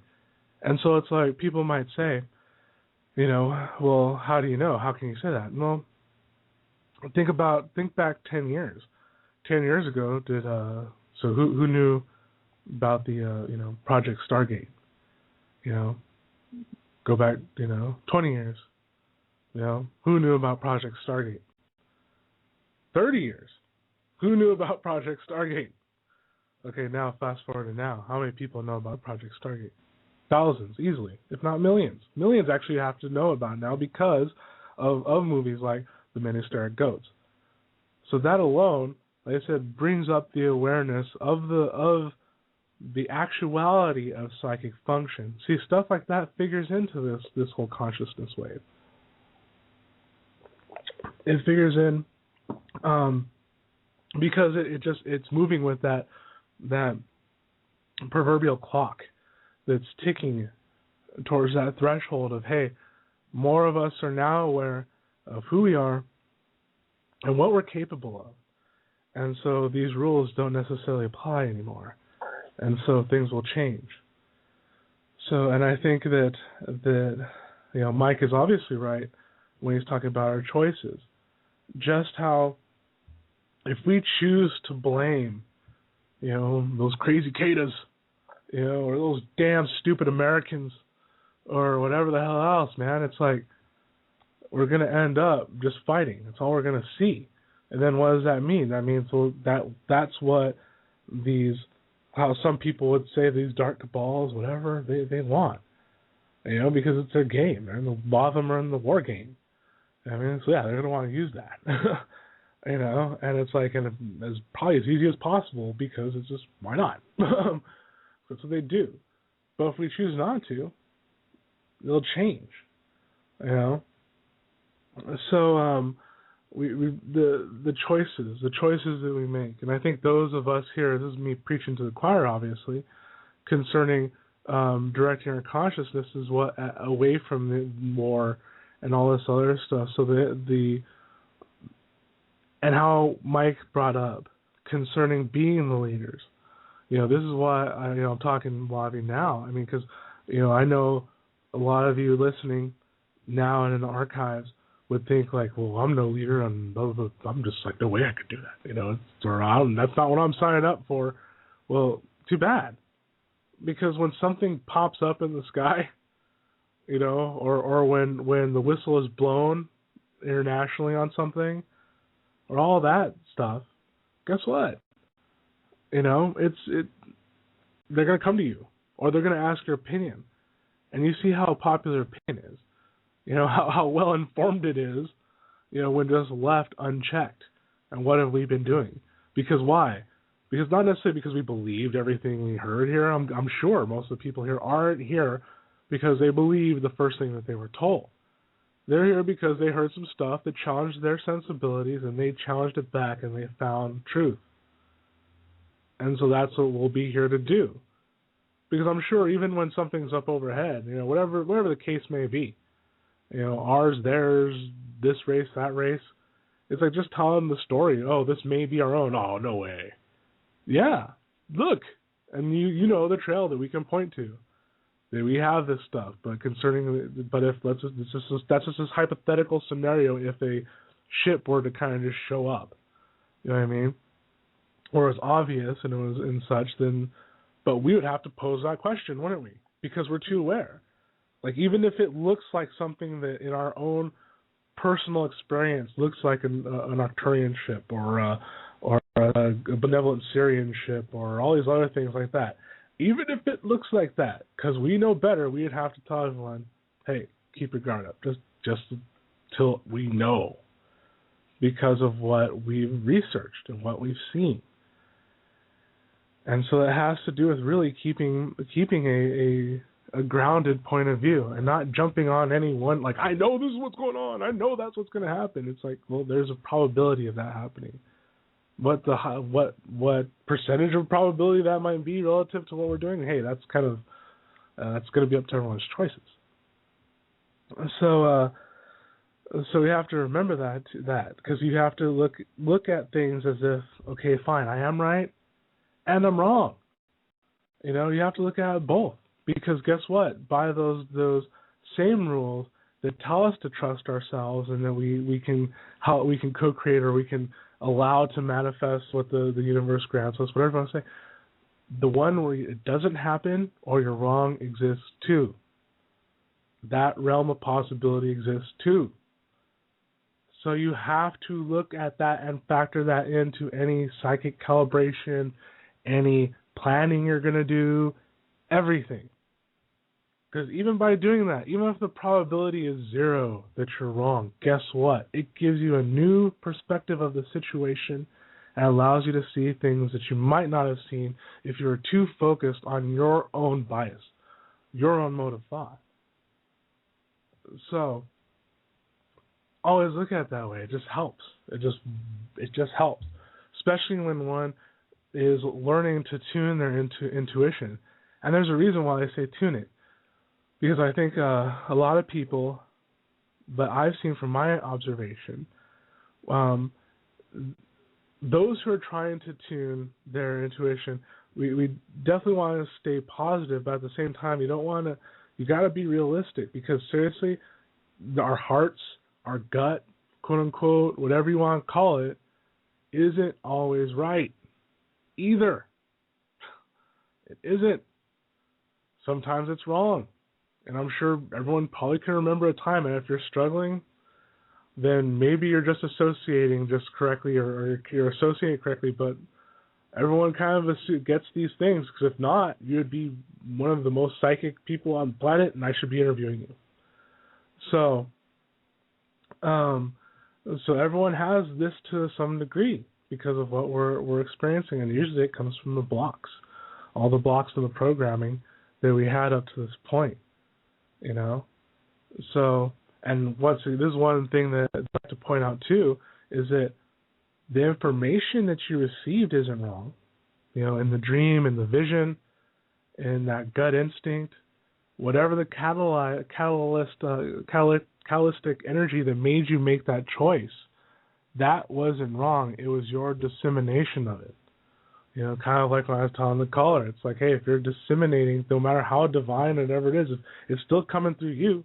So it's like, I'm not necessarily saying, you know, his sources might have been dead on. It might just be him who just has been too much in the church, honestly. And that's one thing that I'd go head up. I just don't feel like it on the show about that anymore, because it's like, yeah, that's one modality of thought, the Catholic Church, the Christian Church, but there's another one. There's other ones. And so what makes that one any more right than this one? Blah, blah, blah. So, but point being, it's not the source, that hyperdimensional source of information that's wrong. It's usually our dissemination of that information as we communicate it. And then, so this is why, you know, I talked about in my shows about the dream journal, or even just journaling in general, because that gives you hindsight. It allows you to calibrate your senses. And then, yeah, it's like, yes, trust your gut, trust your heart, follow that stuff, but recognize that you're also developing. So even if you are, it's okay to even be wrong. You know, there's nothing wrong with that, because that could be what you need to learn. And so in that sense, you could say, yes, my gut was never wrong, because I was supposed to fuck up. And yeah, that's true. Absolutely. That's true. That's the way we should look at it. And so, but that's the thing. You have to acknowledge that being wrong is the right thing sometimes too. So, because we learn from it. We learn from it all. And as it's been pointed out many times by many people, no one knows everything. You know, if someone says they do, they're full of shit. And laugh at them. Tell them to tell you everything they know about everything, and then you'll get a good blueprint of what not to do. So it's great. It's entertaining sometimes, at least to me. but I'm kind of a masochist sometimes in those respects. So yeah, this whole hyperdimensional physics thing, it's definitely something that will keep coming up. And I'm not sure those out there who are maybe familiar with another researcher who does similar conspiratorial. Well, Mike Bara doesn't do conspiratorial work as much anymore, but he's kind of another similar figure, so to speak, which is Joseph Farrell. He also wrote some books concerning the Nazis and their dealings with I guess you could say anti-gravitic propulsion, and a lot of pretty much anti-gravitic propulsion and electromagnetic engines and such. But he also talks about the hyperdimensional physics, and it's the same type of model that Hoagland and I forget his colleague's name who helped develop the hyperdimensional physics theory. But it's pretty much the same thing, and it's interesting because like how we're talking with Mike concerning correlation with astrology, because for instance, a 160-degree trine. I'm sure you astrologers out, 120 trine. What does that mean? Or even the 161 actually, for that matter. And all those different relations, the square. What is the square in astrology? And you find that in hyperdimensional physics, that square means a block. Literally, it means that there's kind of that just turn the spigot off in one respect. But if you're in that tetrahedral structure, that spout is like full on. And just like we hear about in the astrological discipline about when planets are in a trine and how conductive that is. Excuse me. So it all ties in. And that's how you know you're onto something when, what you're saying, even if it's controversial, still flows with the universe. You know you're onto something then.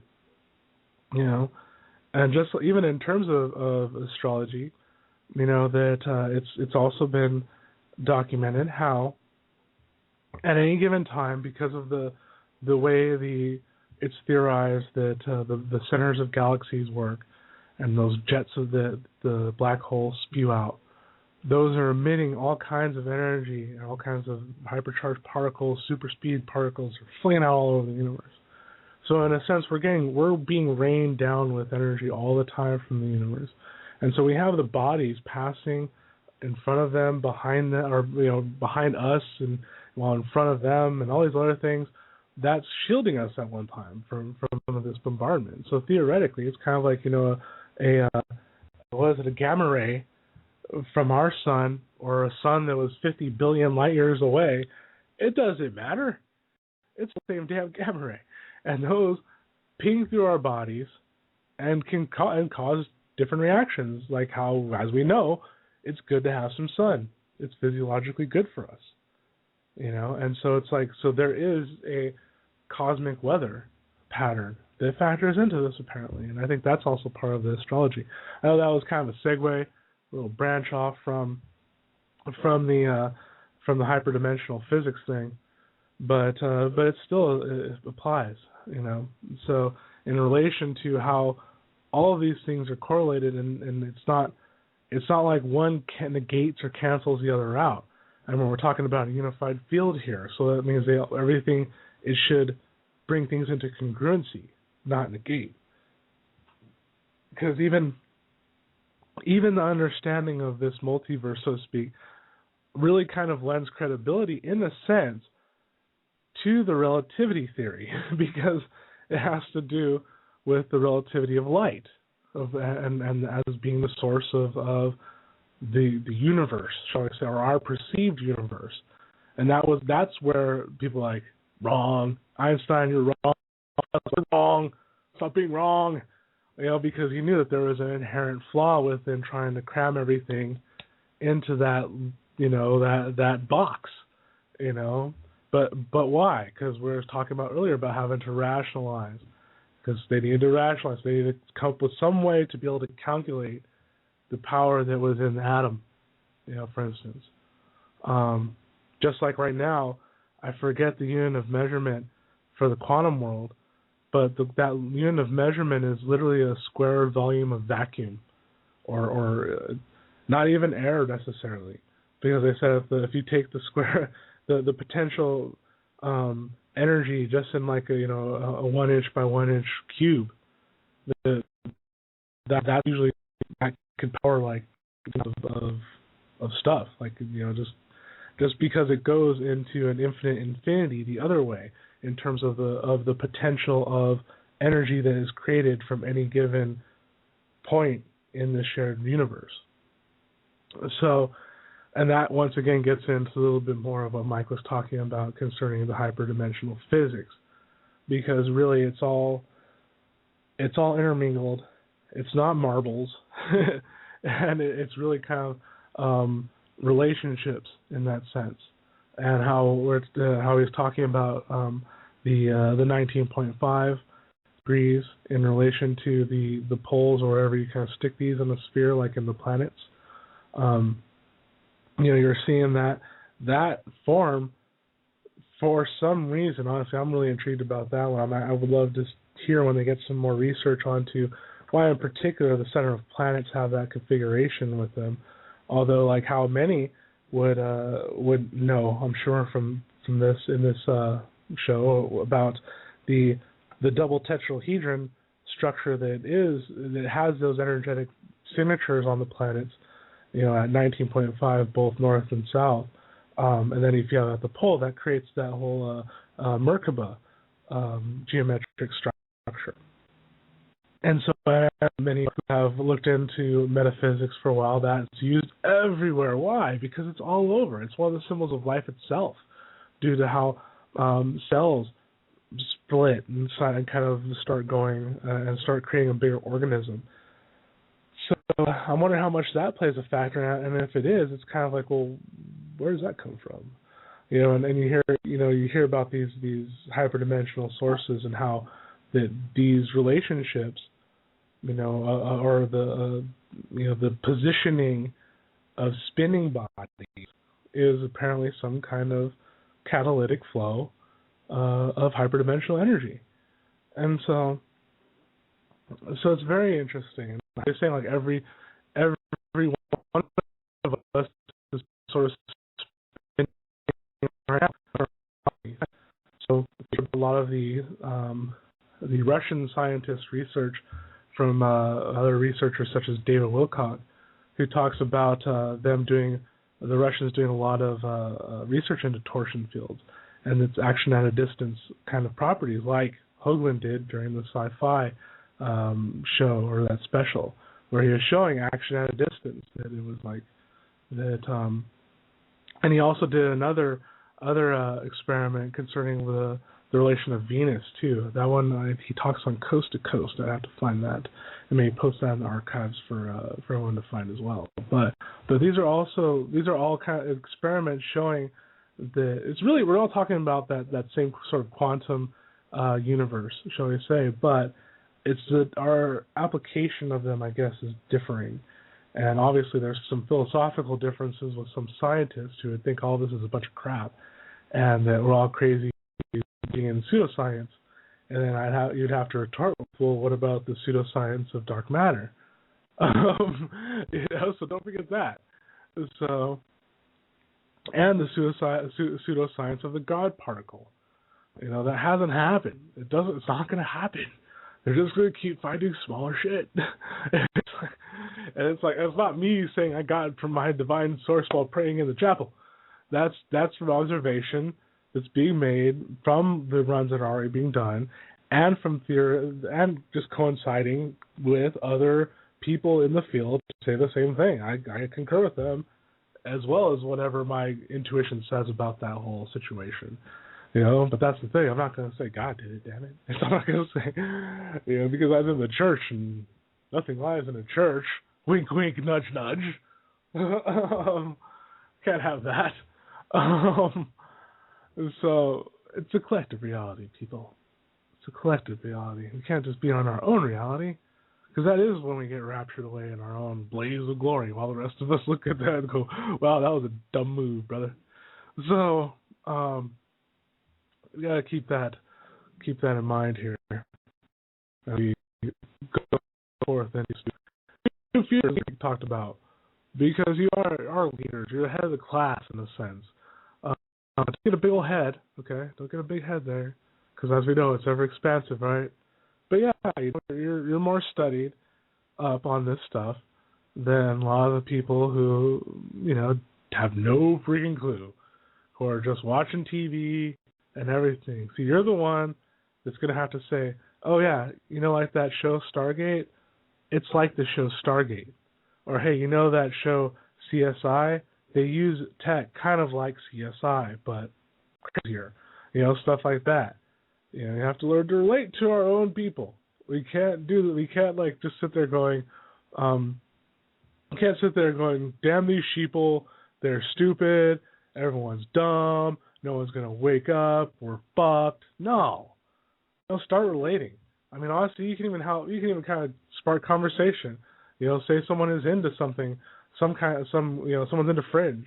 Hey, would it be cool if some of that stuff was real? Oh yeah, that would be kind of cool.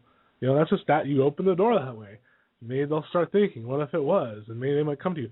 Dude, I was thinking if that fringe thing was real, then, blah, blah, blah, blah, blah, this would happen. Oh, you know what? I've heard something like that before, actually, on the internet. Or, then it just, even before shit pops off. That's even a better way of kind of doing it than having to wait till there's a big collapse.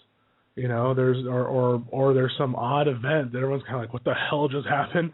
I mean, it makes it a little easier to when someone's kind of prepped, friends will open the stuff, because as we know, there's enough evidence of empirical nature to warrant a serious consideration. And that's the point. It's not necessarily to say I am right. It's to say we have to agree that this needs to be given genuine consideration and observation by the collective. So, because there's nothing worse than getting in an argument with someone trying to convince them that you're right. It's very rarely going to work. I can't say it never works, but it rarely works, because most people are going to be they believe what they do for what they believe is the right reasons. So and that gets into their whole system and their own everything, their life. So we have to not separate ourselves, because I'm sure everyone here can probably remember, even if you grew up in a family that was hippies and knew about harmonic convergences and psychic this and that, I'm sure you are more aware now about what's going on in the world than you were then. And so that's always going on. So there's always something that they quote unquote, they pulled a fast one on all of us, or we bought into something, because it's what we're here for, to understand, to come to the realization, to transcend. So we can't judge everyone else. We can't sit there and condemn everyone else, shall I say. We can't sit there and condemn everyone else. And we have to recognize that we're all reflections of each other, because we're hypocrites if we say that, and here we are condemning other people for their actions. It's like, that's what you're supposed to experience. Rock on, dude. I'm going to do this, though. That's why it's important to get focused who you are, what you want, where you want to go. So, anyways, it's been a great show, though. It was very cool having a chance to chat with Mike Bara. Very cool guest indeed. I really do want to take him up on his offer of bringing him on from time to time as a consultant, maybe on some of the world events going on. And consciousness and evolution are dear subjects to us here, obviously. Hence the reason we put them in our title. So thank you all once again for hanging out with me, and all of us here at the Universal Truth Evolution. And we will see you back here on Thursday. I'm totally messing up my days. Been sick myself, like I said. But we'll see you back here on Thursday for another show, some more information, bringing you all the cool stuff that major media still is shying away from, but will in the future as we all lead it towards where we want to go, which isn't cataclysm or rapturing or any of that bullshit. So Rock on, everyone. Let's make it a good one.